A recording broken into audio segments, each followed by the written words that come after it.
Hello dear students, today we'll look into a new topic, that is solid state, which is of 8 hours and you will be getting around 7 marks from this topic.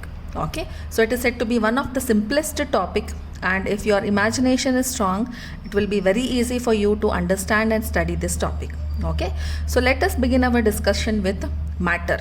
Okay, so all of you have heard this matter. Yes, matter is anything that occupies space and has mass. Okay, so we have three states of matter: solid state, liquid state and gaseous state.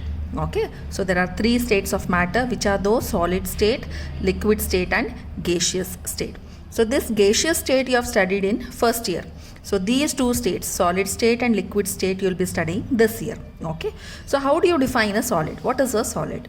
So it is that state of matter in which constituent particles are bonded with strong force of attraction.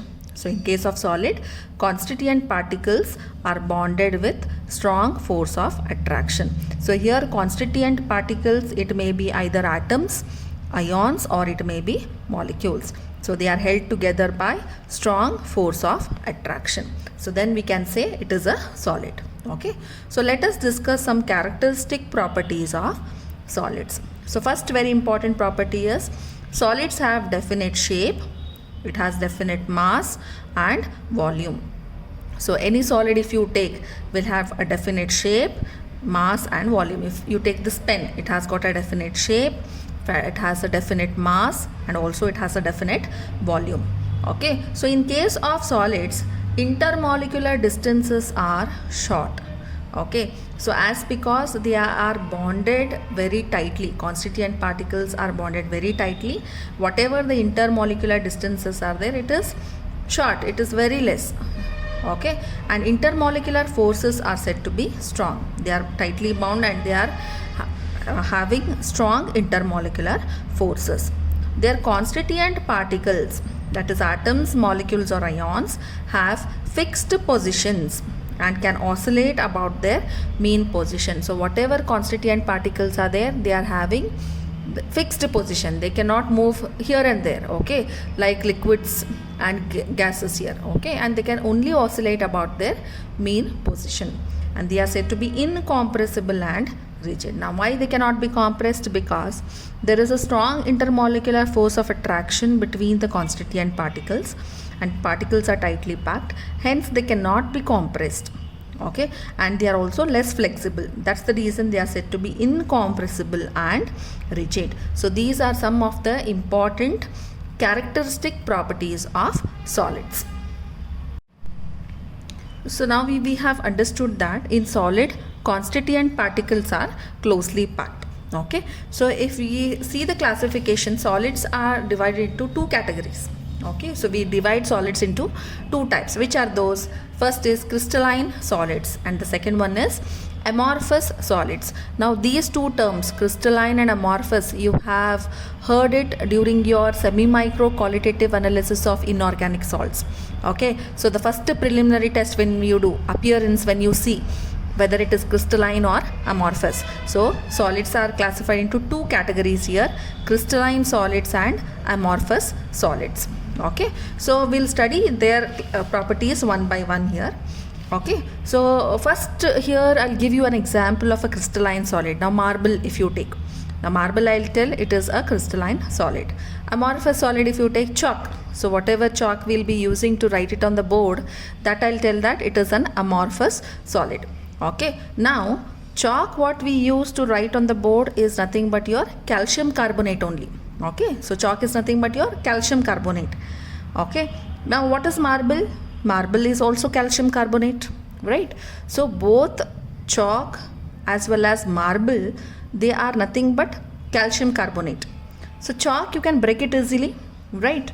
But marble you cannot break it easily, right? So in both the cases, constituent particles are same, right? So marble is also made up of calcium carbonate, chalk is also made up of calcium carbonate. Now in both the cases, in marble and chalk, constituent particles are same. But how come there is such a large difference between chalk and marble? Okay, that we are supposed to understand here. So we'll just study what is the difference between crystalline and amorphous solids. So first, one by one we'll study shape. If you see, what is the shape of crystalline and amorphous solids? So crystalline solids, if you see, they have got a definite geometrical shape. Okay, crystalline solids have got definite geometrical shape, whereas amorphous solids, they have got irregular shape. Okay, they are not regular, they don't have a regular shape, but the shape is said to be irregular. Okay, now second point, if you consider melting point. Okay, so melting point, if you see, crystalline solids have got sharp melting point. Now what do you mean by sharp melting point? Sharp melting point means what? At that particular point only it is changing from one state to other. Solid is converted to liquid. For example, if I have got a solid whose melting point is say 120 degrees Celsius. Okay, so at that particular point it is going to melt.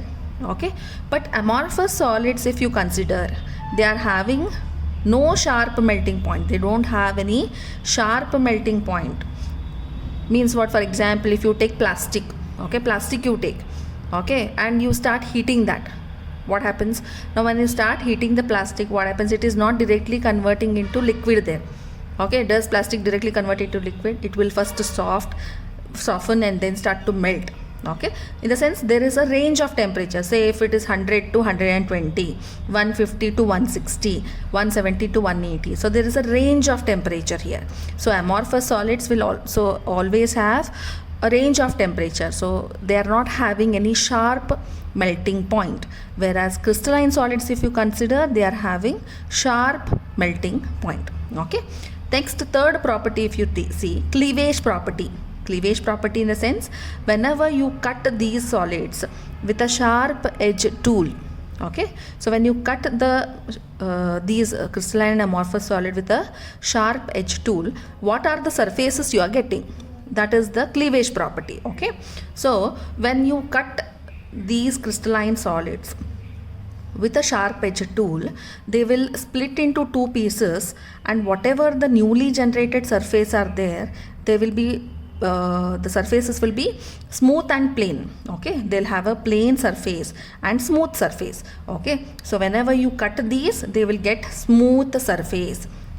Cleavage property means what? So whenever you are cutting that with a sharp edge tool, what are the surfaces that you are getting? Okay, so when you cut a crystalline solid, you are getting a smooth surface. Okay, so newly generated surfaces will be smooth and plain. But amorphous solids, if you take, okay, so whenever you cut it with a sharp edge tool, you will generate an irregular surface. The same thing, if you observe, if you take a chalk and you break it, what happens? Whatever the newly generated surfaces are there, they will not be smooth.